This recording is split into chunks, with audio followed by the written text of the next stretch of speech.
foreign predatory parasitic corporations are replacing our natural environment with an industrial landscape of wind turbines. One Nation will stand against sending children down a path of drug dependency and body mutilation to appease the gender cult. Leave our kids alone. The Trusted Digital Identity Bill is a global surveillance and control mechanism that profit-hungry corporations and power-mad politicians drafted and crafted. One Nation opposes this inhuman dystopian future that the United Nations promotes as the Great Reset, and we condemn this Parliament for signing on to it. I call for Australia to reject the World Economic Forum's Great Reset and instead mount a great resist. Just like the koalas being euthanised to make way for wind turbines or damaged solar panels leaking toxic heavy metals into waterways, the United Nations net zero plan again involves killing the environment to save it. I've been speaking about the fear, the oppression and the inhuman cruelty of our COVID response since July 2020. I promised to hound down those responsible, and I will continue relentlessly to keep that promise. You're about to be live with me, Senator Malcolm Roberts.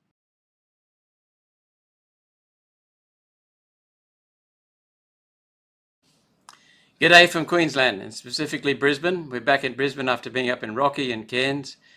And today I want to give you a really exciting thing, which is our policies, a comprehensive policy suite that's holistic and very good, not only for the individual because it puts more money back in people's pockets, but wonderful for the economy. It addresses the key economic issues in this country. Look, quite frankly, the feedback we're getting as we go around the state and Pauline goes around the country, and the feedback we're getting in the media and social media is just amazing. It's the best I've ever seen in terms of policies from any party. So the key to the policies is putting more money in your pocket. Lancelot, good on you, mate. Hi. The key is putting more money in your pocket. For a family with one child, at least one child, dependent child at home, the savings will be $9,500 per family per year. More money back in your pocket. For a single person, adult, somewhere around $1,500 to $2,000 per person per year, more money back in your pocket. Depends upon your lifestyle. These policies, I'm very, very proud of them. They're fully costed. The funding for the putting more money back in your pocket is sourced from massive savings, cutting government waste and duplication. We've identified that. And the policies are designed to make the economy more productive now and in the future and to lower inflation. There are four components to our policies. The first is, as I've said, putting more money back in your pocket. In fact, $40 billion worth of money. So the next question becomes, where's that money coming from? We've identified $90 billion in government waste and duplication. Duplication from state and federal governments. $90 billion. And so I'll itemize them as well when we go through it below. So that leaves $50 billion of money that's still to be allocated from the savings, and that 20 of that goes every year on infrastructure to rebuild our country.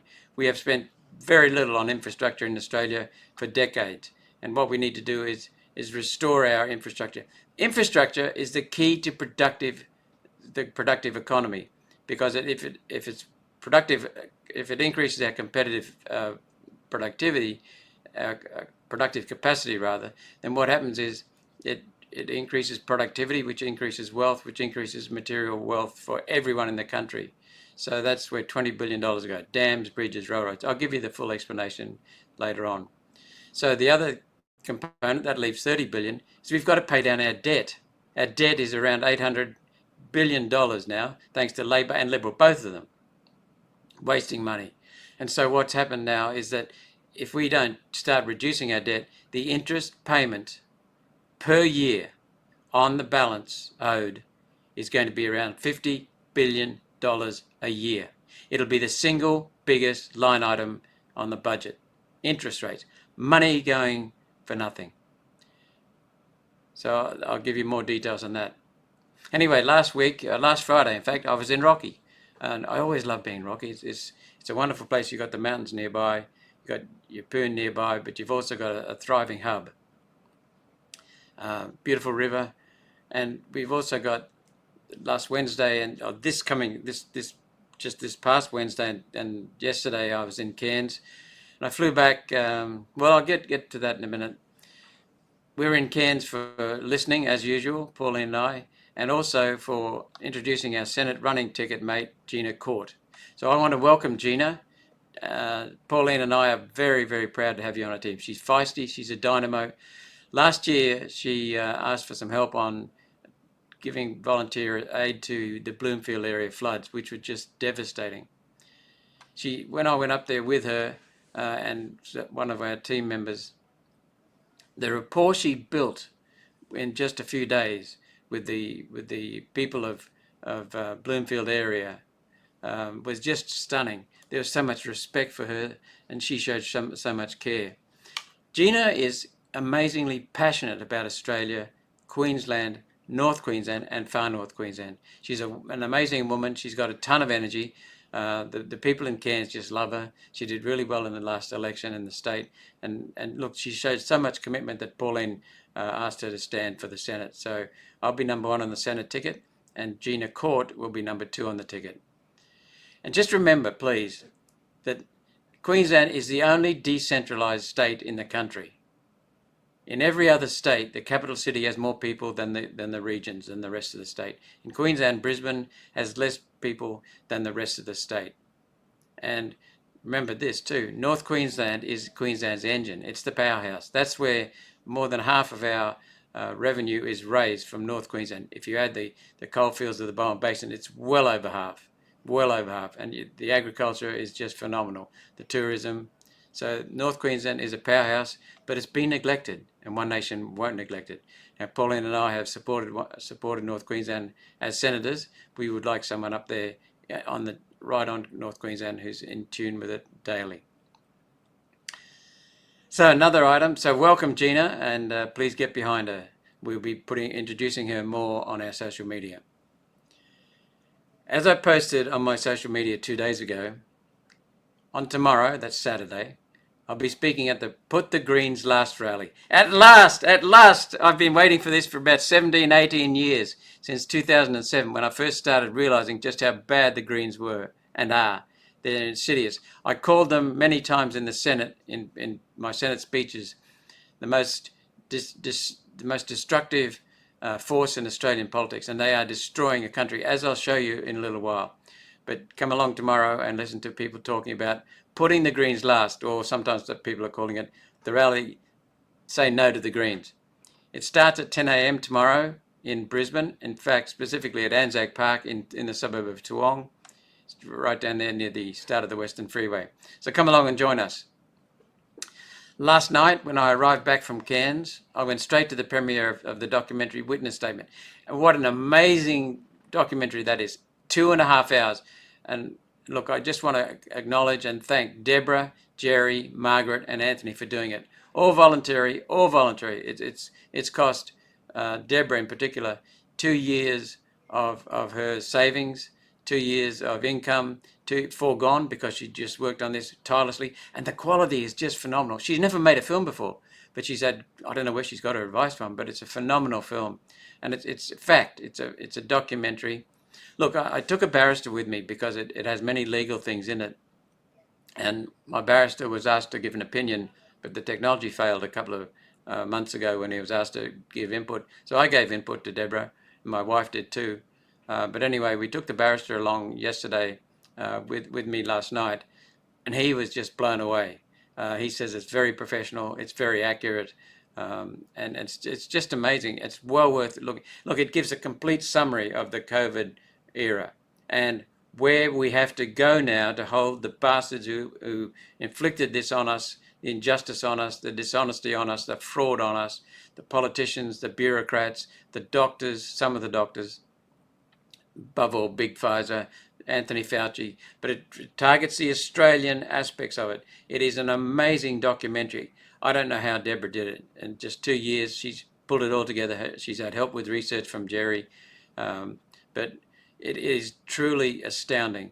And if you've got really concerns about your children, maybe you feel a little bit upset with yourself, a bit fearful of if you've got your kids injected, what you need to do, please, is set those concerns aside, pluck up the courage and have a good look at it, because it might save your child's life.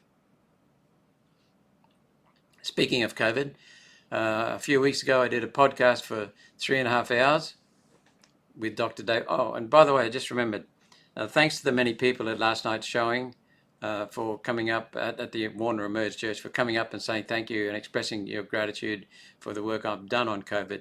It was so good to see so many people switched on in the audience, and quite a large audience for a Thursday evening in the suburbs.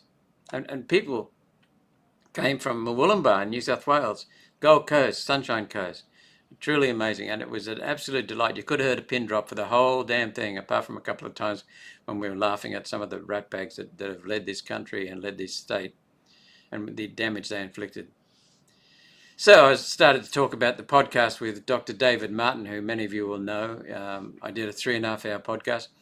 Look, David has established a phenomenal reputation for sorting out the mess that caused the COVID injections to do the damage they did, and the damage is done by the lockdowns. So I just want to mention that in that podcast, he talks about, and we talk about, the fact that, well, first of all, I spent an hour and a quarter going through his background, because I've seen marvelous work from David, but no one's ever given me his background, so I want to establish his credibility. And then for the next two and a quarter hours, we talked about the issues in COVID. Big Pharma controls the academics. Big Pharma controls the research. Big Pharma and they only publish and pay for the research that fits their narrative. And a lot of that is fraudulent, as we know from British Medical Journal Lancet. 50% of medical papers are fraudulent or dishonest. Big Pharma pays for and controls government agencies. Big Pharma pays for and controls the media. And if the media dares tell the truth, they get wiped with advertising. And Big Pharma controls 75%, 3/4 of the advertising in the United States. So that's why it's so important to understand this. Big Pharma controls the American government and many other governments, controls government agencies, in this country included. Big Pharma dictates the agenda. And Big Pharma made a ton of money out of $100 billion out of COVID injections that were never properly tested, and failed miserably. They were never safe and effective. But David Martin, Dr. David Martin, takes us back through the background. He discusses the patents. Yes, they patented COVID. Yes, they patented the spike protein. Yes, Moderna was grown out of that. COVID was orchestrated to get injections into people, to kill people with a designed spike protein that was man-made. That is now totally clear in the patents and in the peer-reviewed scientific literature. David provides stark documented proof that the timeline on this COVID mismanagement started in 1953. It wasn't a few months before, it wasn't 2019, it wasn't 2018, it wasn't 2007, it wasn't 2002, it goes back to 1953, and specifically 1965, 66, when they started researching the COVID and identifying the COVID virus. So that's enthralling. We're going to pull all these pieces of information together and have a really good go at this and try and knock it off in the next term if I get elected. So speaking of getting elected, we have these core flutes. We've got several of these core flutes in our office. We now want to distribute them. Some of them will be going to candidates as normal practice in the House of Rep seats. But if you have a fence you'd like to put it on, or a building you'd like to put it on that many people will see, then please just contact our office and request a core flute or core flutes. So this is how you can contact us. So in Queensland, it's 3221 9099, 3221 9099 telephone. The email is senator.roberts@aph.gov.au. That's senator.roberts@aph, that's short for Australian Parliament House, .gov.au. Website, you can contact us through the website forms, www.malcolmrobertsqld.com.au, and you see the contact there on the screen. And of course, please provide your address and your name and how many core flutes you want. And if you're in Brisbane, Our electorate office is in the Brisbane City, so that's our Queensland electorate office is in Brisbane City. So you can contact the office and just come in and pick them up if you want, or we can get them to you through your local candidate, whatever is possible, or we might be able to freight them directly to you. So here they come. Here come the policies. Let's go into those policies. It's all about putting more money in your pocket. We've heard about this unaffordability crisis, the cost of living catastrophe in this country, but that's why our policies are focused on putting more money in your pockets. Let me ask you a question. Is it your money or the government money? Government doesn't have money. It takes taxes and borrows money, which are paid off. The loans are paid off by taxes. So it's all taxpayer money. So let me ask you this question. Which country is the richest per person in the world in resources? Australia. So why do we have so many bloody homeless people right along our Queensland coastline? Cairns, Townsville, Bowen, Mackay, Rockhampton, Gladstone, Bundaberg, Maryborough, Hervey Bay, Gympie, Brisbane itself. People within just a few minutes of my office here, living under bridges, in tents.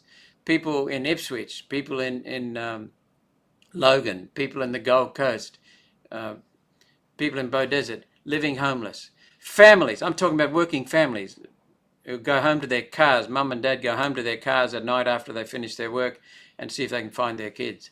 Where do they shower? Where do they go to the toilet? This is what's happening in our country. We should be the richest state in the world, Queensland, should be rivaling California. And here we are in a mess. Why?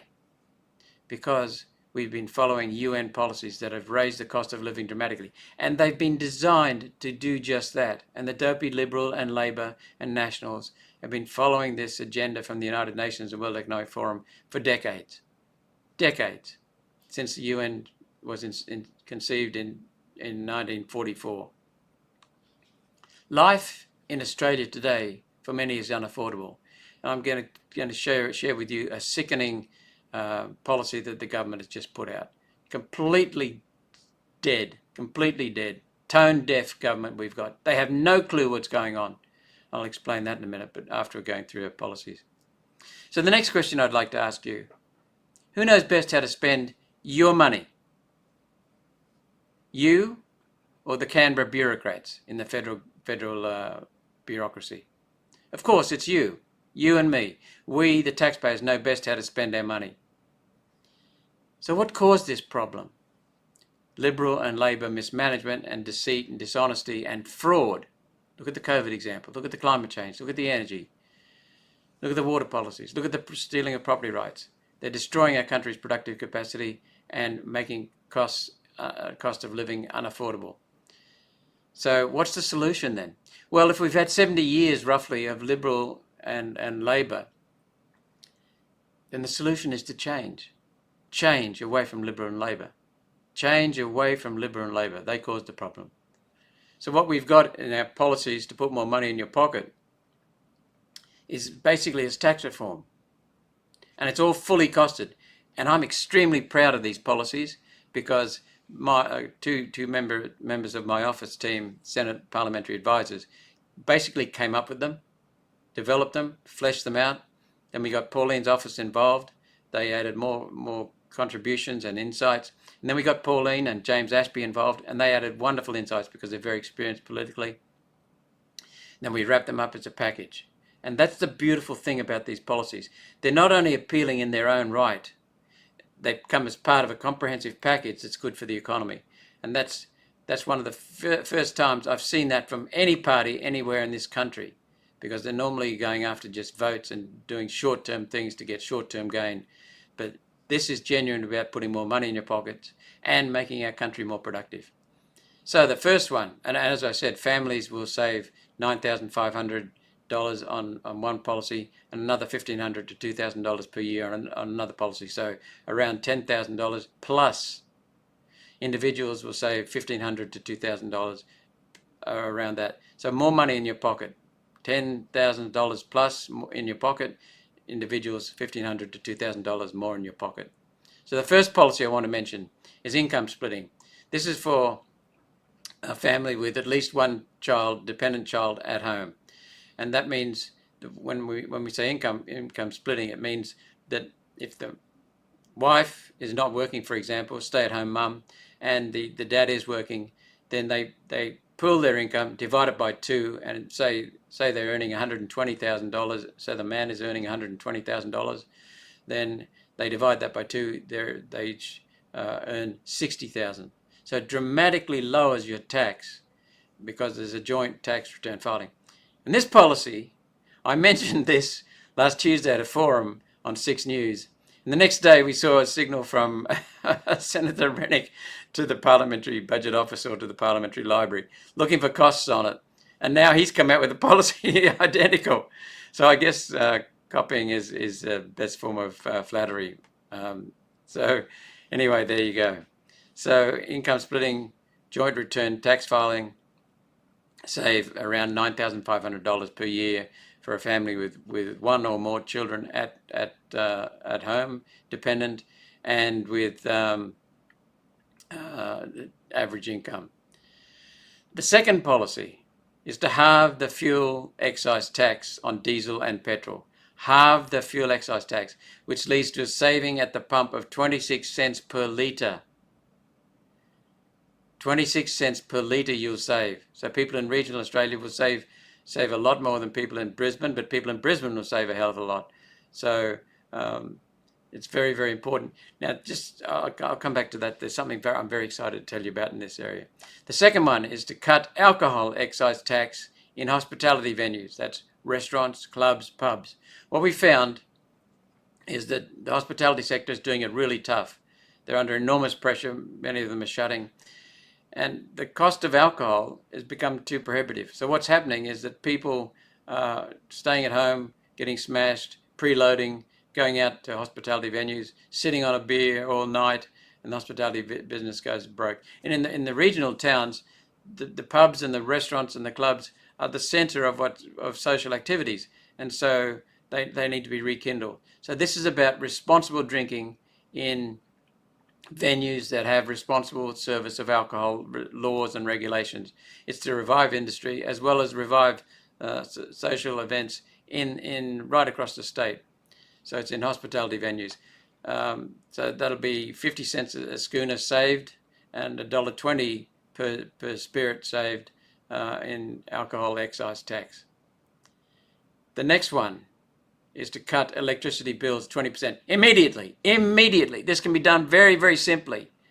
Liberal and Labor don't want to do it. It can be done very simply. At the moment, the national electricity market, which is really not a market, it's a racket that's controlled by bureaucrats, not a market at all. It's doctored by bureaucrats. The levers are pulled by bureaucrats. That the rules now, not only do solar and wind get exorbitant subsidies, which you have to pay for as electricity users, every electricity consumer has to pay for, but they have rules which favour solar and wind. So coal is baseline power. It operates at a very high level of availability, very high level of reliability, very, very stable. So it's by far the best and the cheapest source of electricity in the country, easily. And yet it gets shut out, and that destroys its cost, destroys its maintenance, puts a lot of load on when it goes up and down when solar and wind cut in and cut out, because solar and wind have priority access to the market, or because the bloody bureaucrats have written regulations like that to give them a super fair go. We're still finding solar and wind are not making money. So what we want to do is change the electricity market rules, national electricity market rules, to make that immediately stabilize coal so we get good, cheap, coal-fired power. Then longer term, we'll have reductions of up to 50%, cutting power bills in half, because we will build coal-fired power stations, new high-emission, high-energy, low-emission power stations. So I want you to think about this exciting benefit. Electricity is an input to every business in the country. Every business. It's an input cost. And then we've also got transport costs. Diesel is a fuel for the trucks, which distribute everything in our economy, apart from bulk commodities on trains. And so when you cut the cost of fuel excise, you cut the cost of transport, you cut the input cost to so many businesses right around the country, which makes businesses more productive. So electricity goes down in price, fuel goes down in price, transport goes down in cost, and so we have input costs being reduced, which reduces inflation. When we cut inflation, we cut the interest rates. The Reserve Bank cuts the interest rates, which means house payments come down. So it becomes more affordable to buy a house. So the economic benefits are startling, but above all, we put this money back in your pocket. It's your money, and I'll show you why it's your money in a minute. We've also got another policy that Pauline released about a month or so ago. Pensioners can earn money without penalty. Without penalty. So they have to pay tax on the money they earn, but they won't lose their pension. They won't even lose a piece of their pension. They'll retain their pension in full. There are 600,000 people in this category. Many of them want to work. They're valuable, they're experienced, they're mature, they're very, very good workers. They want to work, but they're afraid of losing their pension. So that's 600,000 more people available for the workforce, which provides a source of workers for when we cut immigration, stop immigration. So I'll come to that later. And by the way, we want the pension to not be available to new arrivals in this country, as it is now, until they've been here 8 years. We've got to stop this people moving into Australia just to suck up the welfare. It's also self-funded retirees. The threshold for tax threshold for self-funded retirees will be lifted to $35,000. So there'll be no penalty if you earn money. If you've been paying into your self-funded retirement all your life, you've been paying taxes all your life. We think you should have a break when it comes to retirement. Next, remove the GST from insurance. Insurance is getting out of control, and there are several things we'll do about that. This applies to general and rural insurance, and it'll save Australians and small businesses about $3 billion each year. We'll abolish the GST on building materials for 5 years because the cost of housing has shot through the roof for other reasons as well. But this is one aspect that we can use to cut costs on building houses. That'll save, over the forward estimates, 4 years, it'll save $1.5 billion. It'll apply to renovations as well. Plus, we have a housing and immigration policy, which I'll get to in the next section. How am I going for time? Get to in the next section. We have a housing and immigration policy to make homes and rentals more affordable, which I'll give you the details soon. We want to increase the Medicare rebate to promote bulk billing and crack down on fraud. That'll save about $3 billion.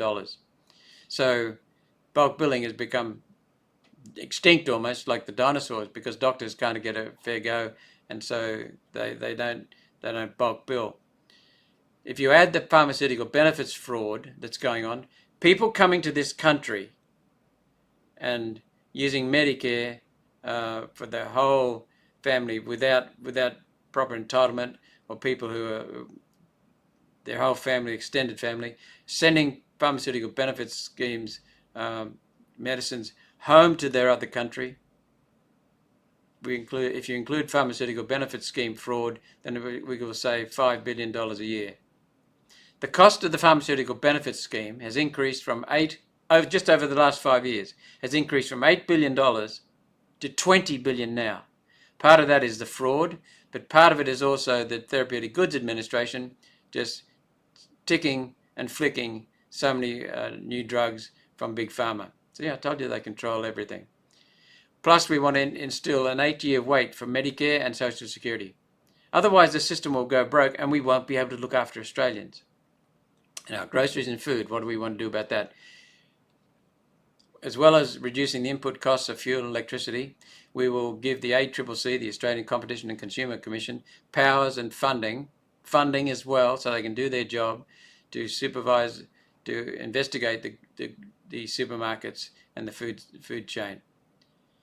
We need them to police the existing laws being broken. And then, if those laws are being broken can be tightened up, then maybe we don't need divestiture of these supermarkets. But if they can't be tightened up, then maybe we'll look at divestiture. Next one. At last, we will tax gas producers at the point of production. There are many rules that both Labor and Liberal Party have allowed the world's largest tax evader, Chevron, to get away with. They pay no tax. They export our gas at very cheap prices, and we don't get much out of it. So what we want to do is make sure that we'll cut through all the crap.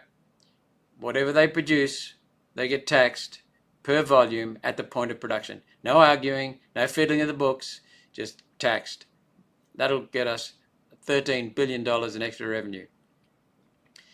We also will put in domestic reserve, set aside a domestic reserve for domestic gas. We have got some of the cheapest gas going out, other countries benefiting, and yet the gas coming in and the gas within Australia is amongst the most expensive in the world. And we've also, Pauline's been talking about this. I've been talking about it for the time I've been in the Senate, which is 7 years. Pauline's been talking about it for years. Both those issues, both those points.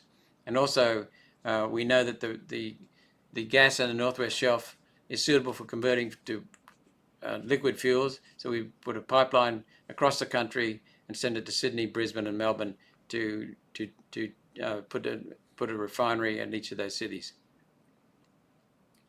We will also fund the Australian Competition and Consumer Commission to investigate profiteering in groceries, as I said, plus insurance, plus airlines. Now, I've discussed insurance before and airlines before, but particularly insurance. We have gone largely now to foreign-owned companies. Insurance is not about pooling your resources and sharing the risk. It's now about pure profit and gouging, and they're using the climate lies to gouge even deeper.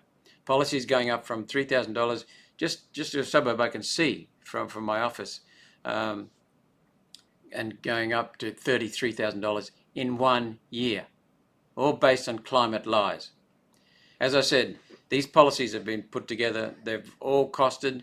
They're put together by my office and Senator Hanson's office, and Pauline, myself, and James Ashby, all working together, and I'm very, very proud of them. There's just one thing I need to add. For this to happen, we only need one thing: your vote. For this to happen, we only need one thing: your vote. Okay, where's the money coming from? Well, the money's coming from spending reform. As I said, fully costed, and conservatively, we've identified waste and duplication that can be eliminated, and it'll be $90 billion per year saved. $90 billion per year saved. We want to shrink the government, the federal government, to fit the Constitution. Basically what's happening, there's enormous waste in Canberra, as we all know. You only have to listen to the turkeys answering questions and Senate estimates. But also, the Constitution allocates responsibility for so many of the services to the state governments. And bit by bit over the years, under both Liberal and Labor, the federal government has encroached. And now we've got duplication, like we've got State Department of Education and a Federal Department of Education. The Federal Department of Education has 4,000 employees, not one classroom, not one teacher, and they're bringing in curriculums from overseas that are full of woke UN garbage. And think about it. With joint federal and state responsibility, no one is responsible. That's why our education results are plummeting. We're falling in the world score because there's no one looking after this, and we're bringing in this woke bullshit from the United Nations and the World Economic Forum as driving our national curriculum, which John Howard introduced. So that's just to give you an overview. Shrink the government to fit the Constitution. We've also got housing departments in state and federal. We've also got health departments in state and federal. We want to make sure we do a review of the health department because we want to cut that right back. But I'll get to that in a minute. First of all, to get some of that savings, shut the Department of Climate Change and Energy and all their related nonsense, lies and fraud. Agencies, programs, schemes, regulations, rules, waste And not only does it add cost, but it adds inefficiency right throughout the country. And damn it, we'll bring back V8s. Mercedes-Benz and many other makers of EVs got their toe in the water. Then they know people are going off EVs. They're pulling out of EVs. Mercedes recently made a declaration saying they'd be pulling out of EVs and they'd be bringing back V8s. This bullshit has got to stop. So we will bring back V8s. We will end the United Nations net zero nonsense. End it. Liberal, National, Labor, Greens, Teals, some of the bloody independents are pushing this rubbish. It will end. So as I said, where there's state responsibilities overlapping with federal, we'll remove the federal and get the hell out of it. Leave it to the states. When you have the states responsible, then they compete with each other. Literally, that's the way competitive federalism was set up in our constitution by our forefathers. Very, very, very, very much foresight. You have competition in governance to see who can govern properly and see who can govern the best. And people move to that state. South Australia has destroyed its electricity sector and businesses left. So that's what we want, to restore our constitution and shrink the government to do so. We will eliminate the white and black Aboriginal industry, saving around $15 billion a year. And by the way, getting rid of the climate change will save $30 billion plus in direct costs and all the inefficiencies that are indirectly adding up to far more than $30 billion. So we will abolish the white and black Aboriginal industry. We'll abolish the National Indigenous Affairs Agency. And we'll replace it with grants to communities. Instead of the bureaucrats, the activists, the academics, the parasites, the politicians, the lawyers feeding on this, we spend, no one knows the total because they won't do audits, proper audits, but it's in excess of $30 billion. One estimate I heard Pauline tell me the other day was $36 billion per year, plus the state money. So what we've got to do is get rid of that from the federal. And what happens is that money, that $36 billion, goes supposedly to the communities, but it gets hived off along the way by the activists, the academics, the parasites, the bureaucrats, the lawyers, the consultants, all feeding on this chain, and very little gets to the community. And that's what's so important to understand. This, by abolishing the federal white and black Aboriginal industry, we will improve it for the members of the community on the ground in various communities right around the country. We have got to do something. That the violence, the health scores, the closing the gap is widening. It's not closing at all, it's widening. Why? Because these parasites are sucking up the money. It's not getting to the ground. So what we want to do is put community grants to the communities so the communities have control of their funding, so they take responsibility. They are then accountable. Plus, they'll still have their state and local funding. So we will abolish the Federal Education Department, the Federal Housing Department, save $3 billion, and put the power, the decision-making, the accountability back with the parents and principals where it belongs, not with bureaucrats in the United Nations, in Geneva and New York, not with the World Economic Forum, back in the communities where it belongs. Next, we'll return the national NDIS scheme to, most people notice NDIS scheme, National Disability Insurance Scheme, to original purpose, which is simply to provide reasonable and necessary support.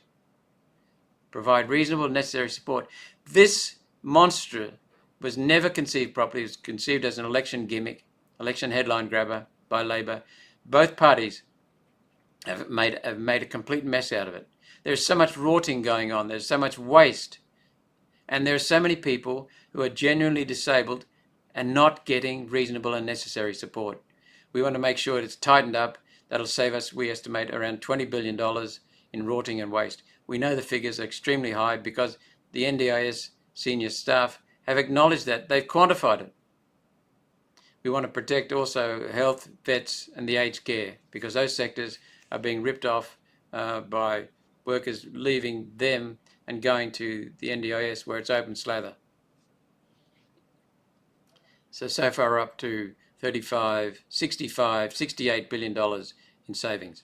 Next, we'll abolish the Therapeutic Goods Administration and we'll review the Pharmaceutical Benefits Scheme approvals that were made by the TGA during COVID. That will save around $5 billion, and including the Medicare fraud.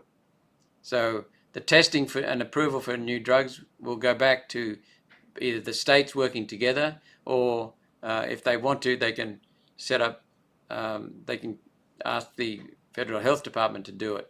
But the TGA has proven to be a complete flop. It gets 96% of its funding from Big Pharma, and it still sucks up other money in addition. So the next one you will love. I call for this in my first Senate speech in 2016. Withdraw from the United Nations.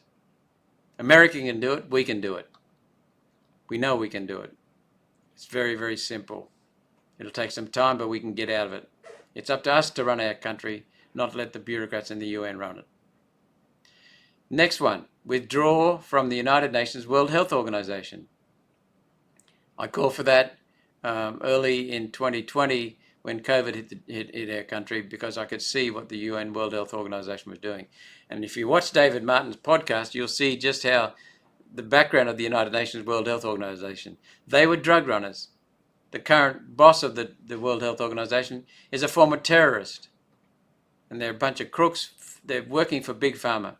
Next, we'll get out of the UN Refugee Convention.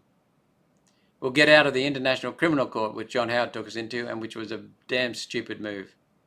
And we will ignore the World Economic Forum.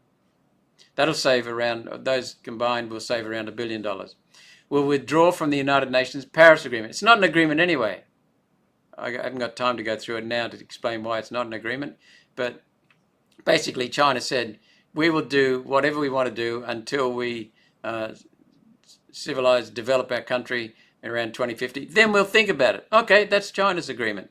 Our agreement was we'll kill our country, we'll suicide our country economically, destroy our electricity sector, and we legislated that. That's insane. China has got no penalties. It's rapidly it's burning more than half the coal in the world. It's producing more carbon dioxide, which doesn't hurt us anyway. And we're producing a fraction of their carbon dioxide, and we're destroying our economy. It's just, I mean, it's so funny because it's just ridiculous. We tax gas exports, as I've already mentioned, $13 billion revenue. And by the way, the electricity costs, by cutting electricity 20% to adjusting the rules of the national electricity market, will save the government $3 billion a year. $3 billion a year to the government saved. You can't make this stuff up. What's going on in this country is insane. Next, we will reduce and redirect foreign aid to where it will make a difference. It'll save an estimated $3 billion a year. We will reduce funding for the multicultural industry programs. The multicultural industry has become an industry. Next, housing. I promised I'd get back onto this in detail.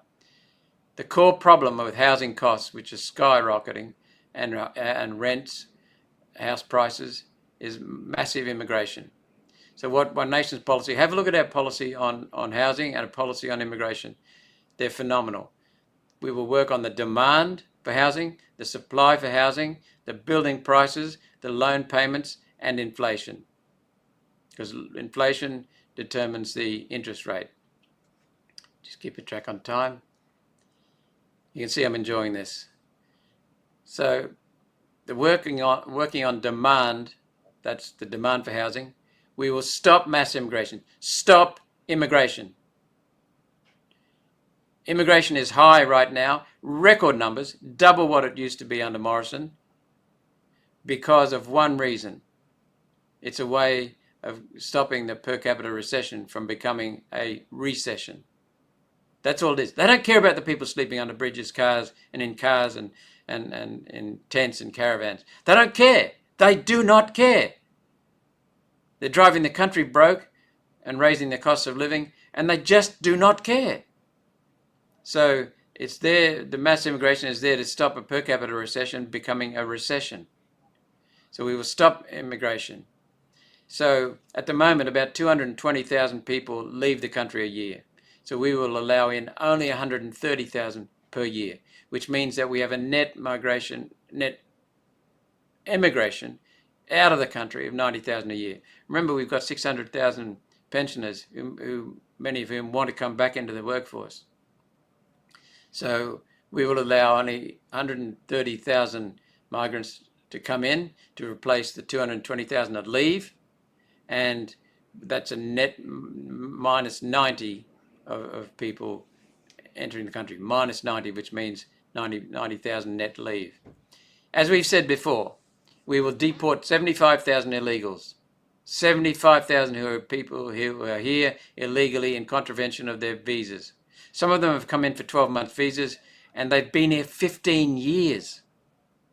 And the federal government knows this. The previous federal government under Morrison knew this. We will also drop the Administrative Appeals Tribunal, which is clogged with immigration applications or wanting appeals rather for hearings, because the department may have sent people out of given instructions to deport, but they get an appeal through the AAT, and that is backlog and backlog and backlog. So we want to create a separate body which just makes a decision, bang, that's it, and get out.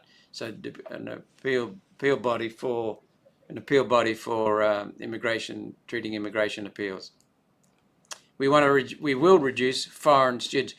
We had, in the month of February, 200,000 students from overseas came into the country in February.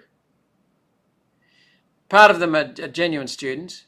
Part of it is a Ponzi scheme to get cheap labour in here to drive down the cost of wages.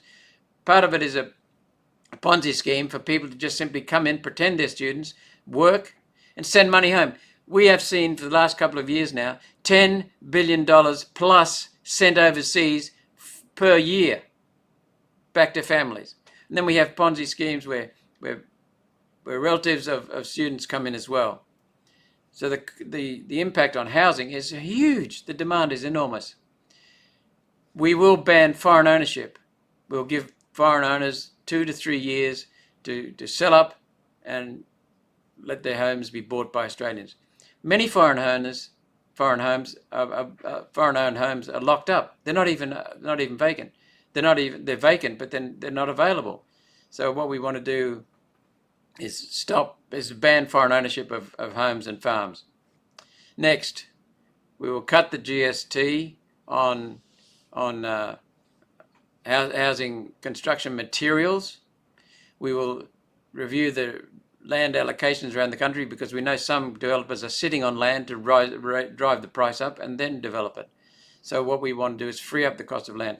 My office ran in 2017 here in Brisbane an economic summit. We had leading economists from around Australia, and one of those economists was Dr. Alan Moran, a phenomenal economist, very highly regarded around the world. And he said that the cost of building a house in Houston, Texas, and Sydney, Australia was roughly the same. The difference, the enormous difference, a huge difference in price of the finished home was in land. And that's because partly of regulations of blue, green, red, and black tape. A national construction code to fit the NDIS scheme and other things, it costs an extra $49,500 to comply with the code, just to comply with the NDIS scheme. So the Queenslander homes, people up here love Queenslanders, they are banned because you must have a ramp. So you must add extra costs, bathrooms, stairs, etc. These are the things. So this is to be inclusive, but it excludes young people getting houses. This is insane.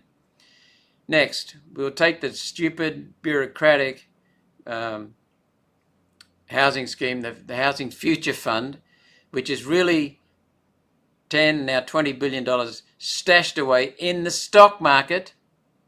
So that's not given to buy houses. That is stashed in the stock market, and the return from the stocks, if there is a return, that's what is invested in. The government invests in getting new houses.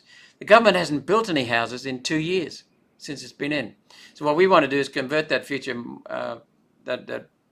Housing Future Fund to a people's mortgage scheme, 5%, 30-year, fixed interest rate, basically bonds.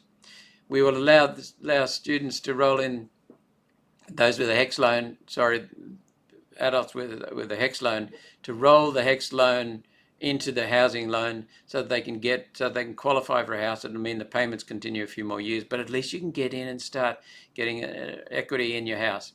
And we will allow the your super account, to invest in a house. You can't take the money out and put it in the house, but you take the money directly from your super account into becoming an investor alongside you in your house. And when you sell the house later on, money goes back, and the profits, the appreciation, goes back into the super account. So we allow access to super. We also want to make sure there's an 8-year wait for social services, Medicare, pharmaceutical benefit scheme, the age pension, etc. Now, the other thing that's really important is that people talk about, we've put the topic, we've been talking about this for 3 years, Pauline for longer, the number of immigrants, but we also want to talk about the quality of immigration. Anthony Albanese's government has been saying that we're bringing in builders to build houses. That is absolute lie. The people coming into the country as immigrants, 0.6% are construction workers. They're building houses for the other 99.4%. This is bullshit.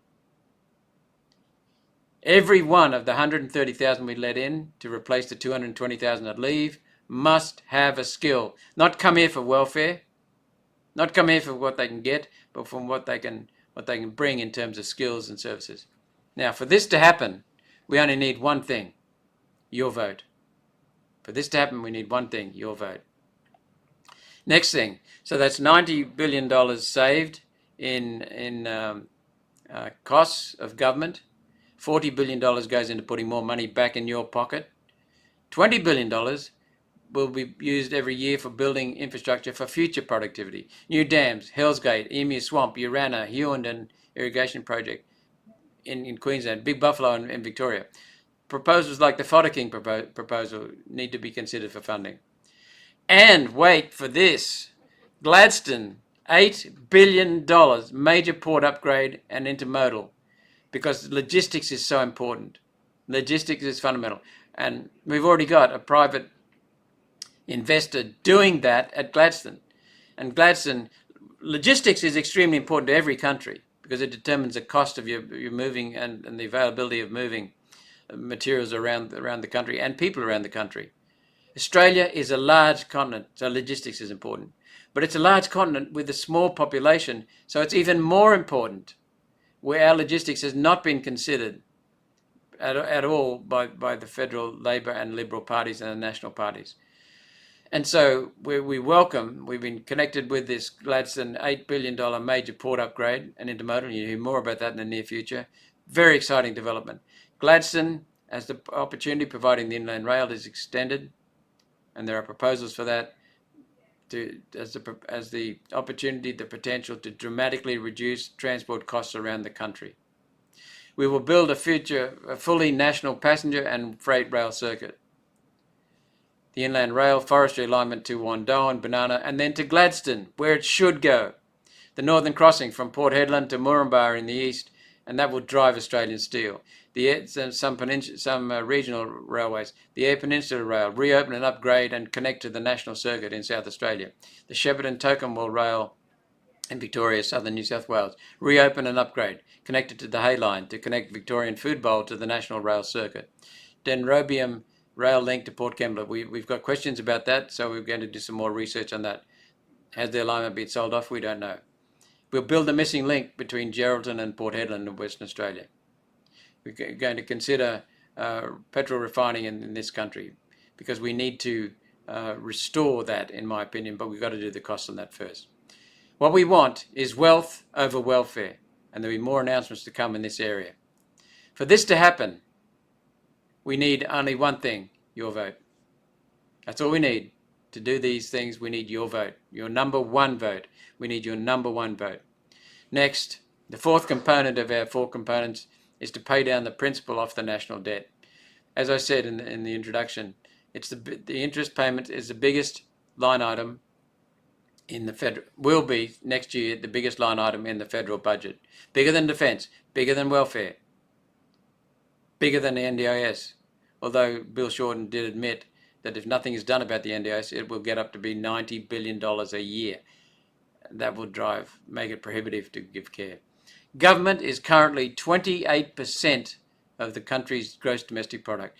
All these jobs the government is talking about generating, they're coming into the public sector. They're going to be burden for the private sector to fund. This is insane. Government is growing in Australia, whereas the productive side of the economy is shrinking because of government policies. We need to get the size of GDP, the government in GDP, down to under 20%. So that's what we're aiming at. So we need to pay back the national debt and start paying that off, $30 billion a year for that. Again, that will reduce our interest payments in the future. For this to happen, we only need one thing: your number one vote. Number one vote, not your number two vote, not your number three vote, your number one vote. What we have got, one of the questions I asked was, which is the country with the largest resources per person in the world? It's Australia. It's our country. We're a lucky country.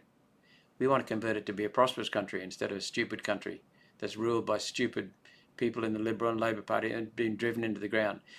Our per capita income is plummeting.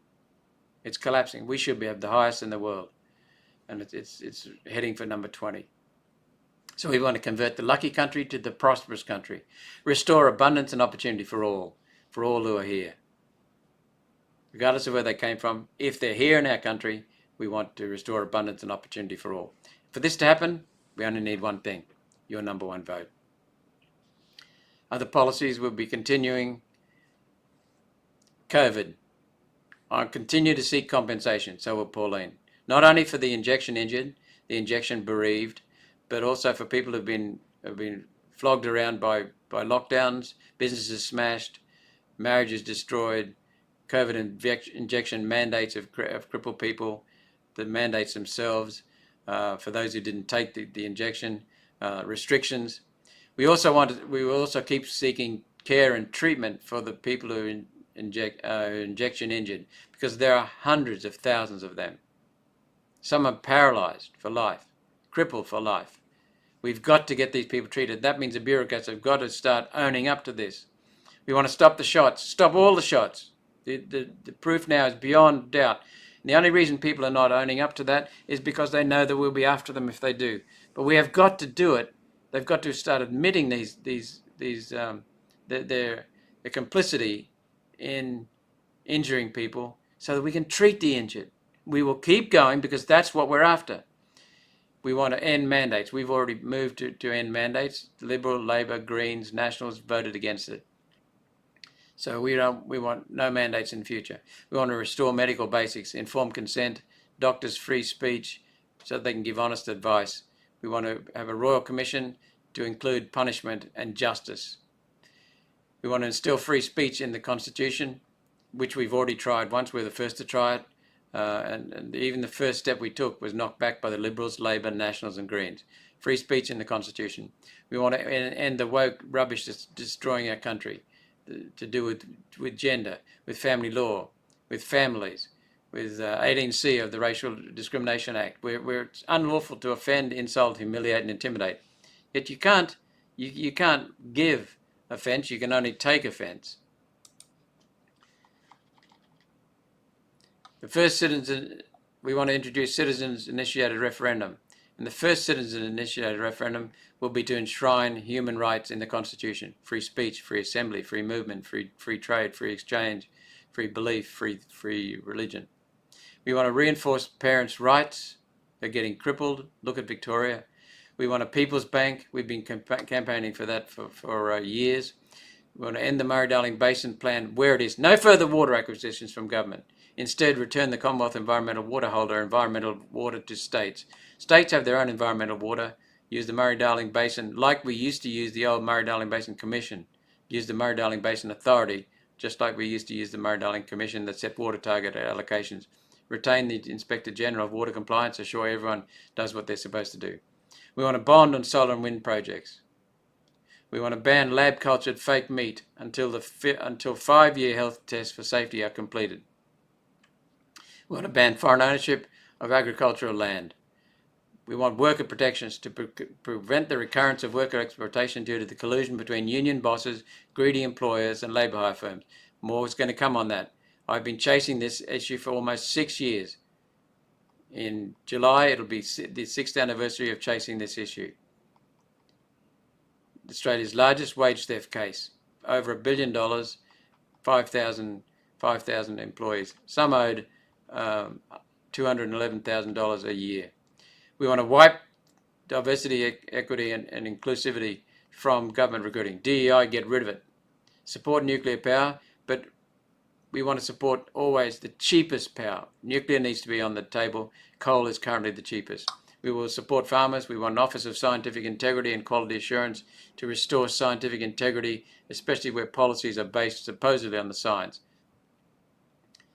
We want long-term, we want comprehensive tax reform. We want, I've already tried to get indexation of tax brackets because that's fair. Otherwise, Liberal and Labor get to apply a stealth tax because as your income increases due to inflation, you move into a higher tax bracket, you pay more tax in the higher tax bracket. That's the way they get you. Then every few years they say, let's give you a bit of a tax refund. It's all bullshit. We will want to continue spending reform as above, send much of the work from the federal government back to the states and close federal departments. Of course, things like foreign policy, border protection, border surveillance, defence, they're federal government, but there aren't too many federal government responsibilities. We will implement the Great Resist against the Great Reset, which Liberal and Labor are pushing, and we'll repeal any pathways to treaty or work that's been done. Again, for this to happen, we only need one thing, your vote. Now, I need to go back to, I promised I'd talk about a tweet here, see if I can get it.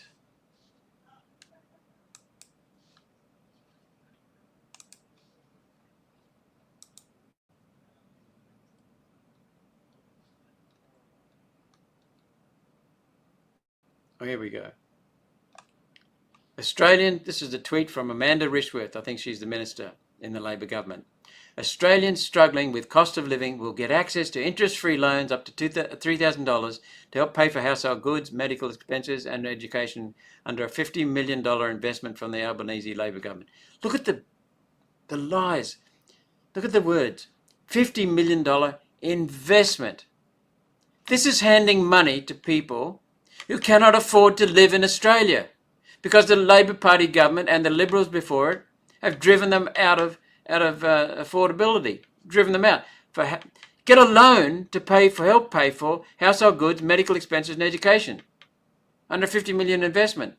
They're taking money that they'll have to borrow this money, which taxpayers will repay, or they'll have to raise taxes to pay for the $50 million, to pay for policies that have driven the cost of living, made it ridiculous.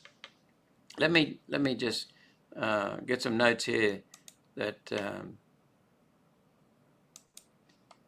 So this was yesterday's announcement from the Albanese government that I just read out, Amanda Rishworth's tweet.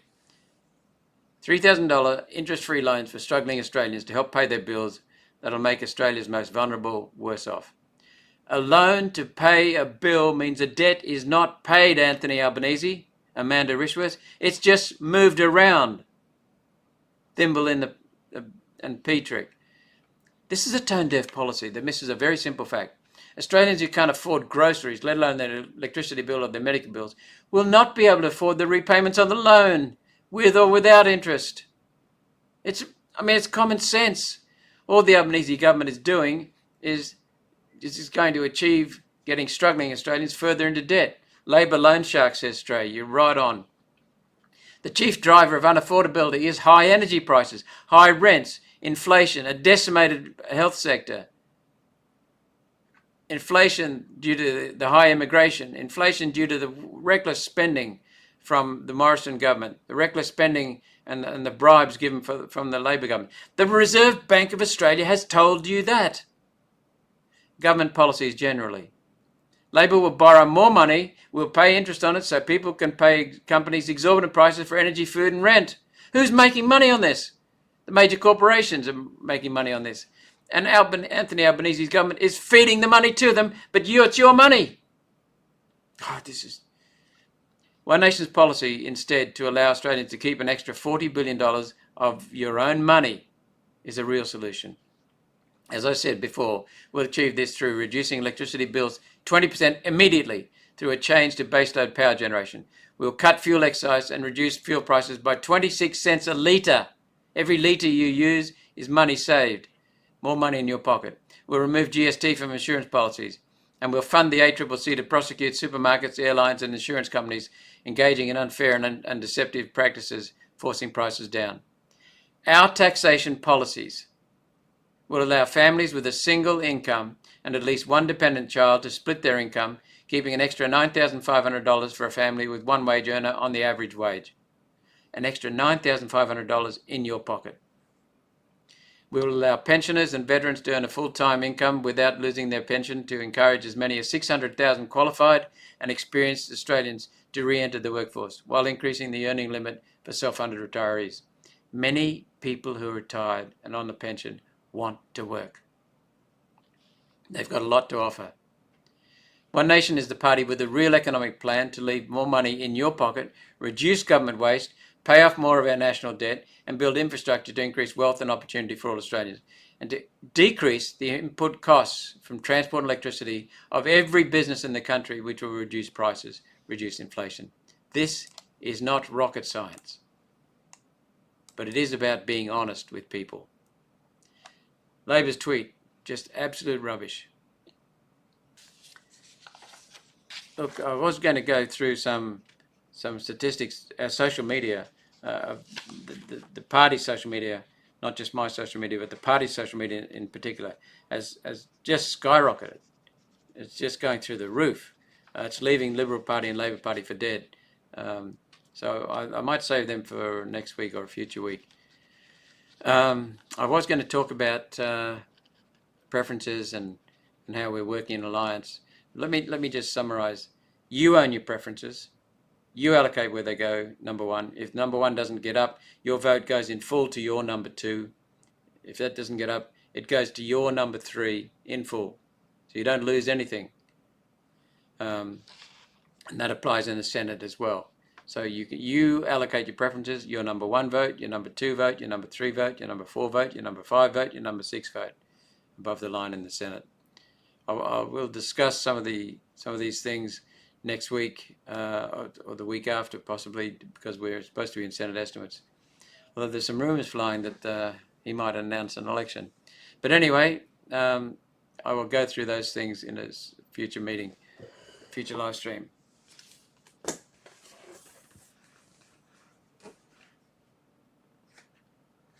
Call flutes, just a reminder, office, email or phone number, 3221 9099, 3221 9099, and we're only sending them to people in Queensland. Email senator.roberts@aph.gov.au, website malcolmrobertsqld.com.au. When you contact us, please provide your address, how many call flutes you want, and we'll send them to you, or you can pick them up from our Queensland electorate office in the Brisbane city. By the way, we're in Brisbane because it's the only city that can go from one stop on an airline to every city in every town in Queensland with an airport. There are rumours now that the budget is coming on Tuesday. There's a change in Senate sessions and the Senate estimate sessions. The Senate estimate sessions are being truncated.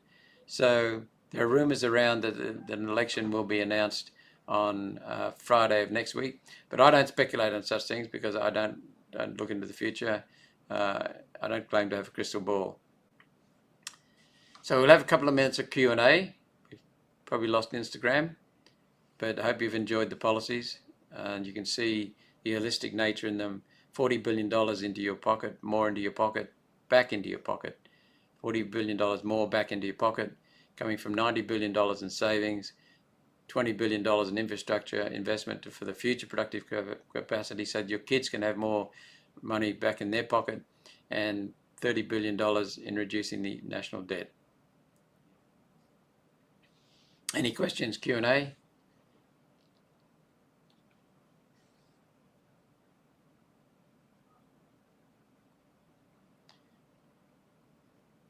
Oh, John Bradley, lovely question. When can proper royalties and offshore taxes for resources be sorted? The royalties in the form of coal and other minerals are mainly in state government hands. I think that's the case for gas as well. So that's up to the states. But I think the federal government has some connection with the gas, because John Howard approved the disgraceful low selling off, flogging off of our gas. So that's something that Pauline and I have been chasing for a long time. But we also want to reserve domestic gas, keep our gas reserves in part reserved for Australian use, and offshore taxes for resources be sorted. Yeah, that's the answer to your question. We need a comprehensive plan, John, for assessing that, but it is mainly state responsibilities. How can Chalmers be claiming our unemployment rate is only 4.1% when they've imported over 5% of our population in the last 3 years? Stray, you're absolutely right. But he can do it because they just rattle off figures. They don't seem to be held accountable for it. We know that the definition of unemployed is, I think, 1 hour per week. So we know there are many people underemployed. We also know there's a supposed shortage of workers in a country that's got huge increases in immigration. So these figures leave a lot to be desired. I can't trust the figures. Ty James, I'm 28 and following politics and seeing what's going on gives me serious anxiety and no hope. Well, Ty, I'm much older, add another 40 years, and I'm much older and I'm seriously anxious as well. But I do see hope. There's only one part where that hope is going to come from, though, and that's to change away from Liberal and Labor. Liberal and Labor, I've coined the term uni-party several years ago. They are identical in their policies. Look, they've copied some of our housing and immigration policies, our foreign ownership exclusion, but they've only copied it in part, and they're not serious about it. They put a temporary ban. They've said they'll put a temporary ban on foreign owners buying new houses. That's it. Keep the old houses. This is nonsense. So that they know that our policies are resonating with the public, and so they're trying to pretend to come up with headlines. But there is hope. You know, people say, how can you get into government? Well, all it needs is about 30% of the vote in half the electorates, and we can form government. That's a fact. Anthony Albanese right now is in government on less than 33% of the vote. Less than 33% of the vote. And certainly, it's quite a challenge to get that 30% in half the seats of Parliament in the lower house. But One Nation is on the verge, mate, so don't give up hope. One Nation is on the verge. The last federal election, we came very close to becoming the 6th senator in WA, very close to becoming the 6th senator in South Australia, very close to becoming the 6th senator in Victoria, and we were 7th out of 6 in WA and 7th out of 6 in Tassie. So we almost had another 3 senators, which would have given us 5, which would have given us a balance of power, which would have given us control over the socialists, the communists in our Senate, the ratbag list of senators who are independents and lefties. So just need a slight increase in vote, and we will have the balance of power. So regardless of the lower house, just a slight increase in vote in the Senate, and we have got balance of power. Now, the balance of power won't enable us to govern, but it'll enable us to stop the bastards misgoverning and destroying this country. Now, Kels Riley says most people don't know how their vote counts with the preference voting. That's true. I think a lot of people do not understand preferences. As I said before, you own your preferences. All you have to do is think of it like this. Who do you prefer most? Give them number 1. Who do you prefer second most? Give them number 2. Who do you prefer third most? Give them number 3. That way, if your number 1 doesn't get in, your vote goes in full to your number 2. If they don't get in, your vote goes in full to number 3. That's the way One Nation talks about alliances with the other freedom parties. And we're a small party, they're minor parties, they're tiny parties. But we can still help them by pooling our preferences, or our voters can pool their preferences that way. And then you put the Greens last, and if you prefer Liberal over Labor, then you put Liberal before Labor. So you go One Nation 1, minor parties 2, 3, 4, 5, Liberal, Labor, Greens. Just remember that. Who do you prefer? Put them number 1. Who do you least prefer? Put them last. It's that simple.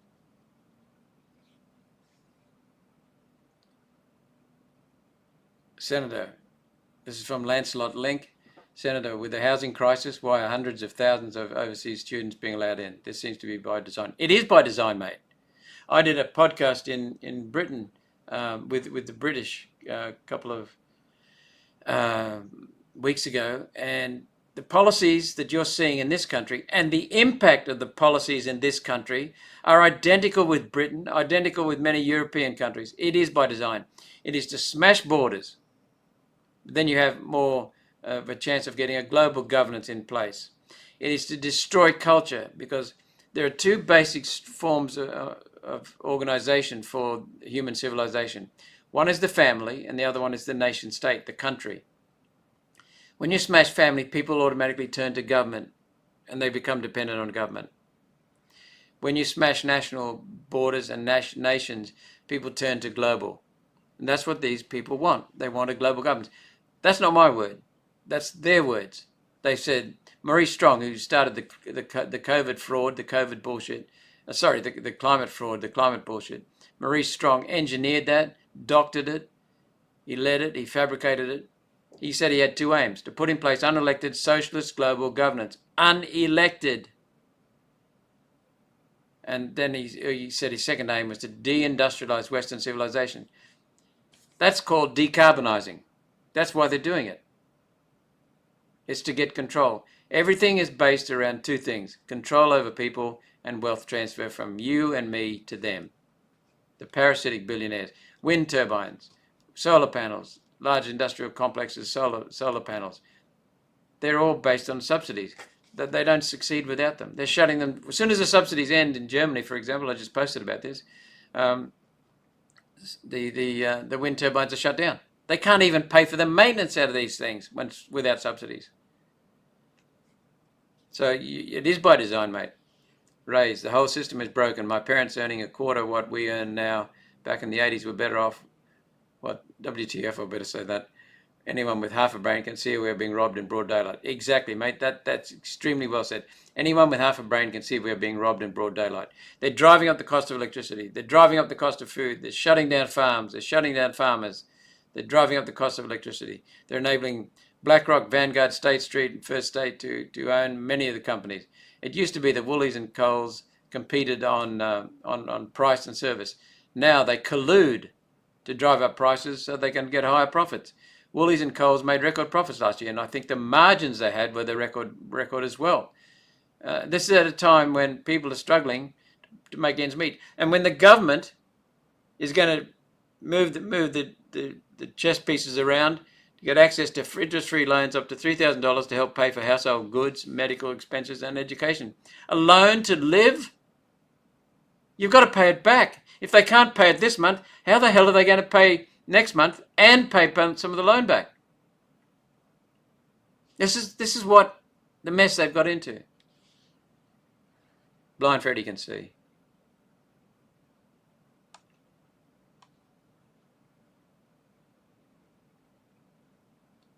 Demolition Man. Bring back any automotive manufacturing.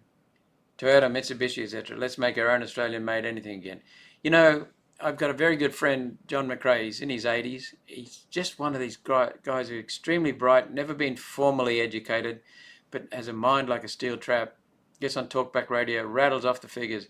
He took me one day for a little drive around Sydney. He said there used to be a fish canning factory here. There used to be a fish cannery here, a factory here that made lathes and power tools. And this factory there, this factory there, that factory there. Powerhouse of manufacturing. We weren't dependent on anything. But under Liberal and Labor, we have decimated our manufacturing sector under UN policies to become interdependent.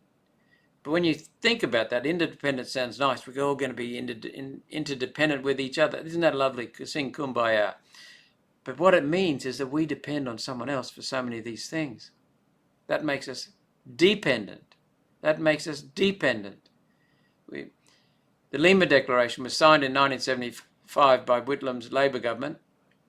It was ratified the following year by his arch enemy, supposedly, Malcolm Fraser, in the Liberal National Party government. The Lima Declaration enabled our manufacturing to be shipped offshore and support, with our technology and with our funds, places like China.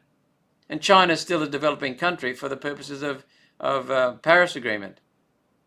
They're just shifting capital around and decreasing the cost of labour and decreasing borders. They want a global governance. It's the same. They don't want to make us independent at all. Just a giant quarry. Thank you very much for listening.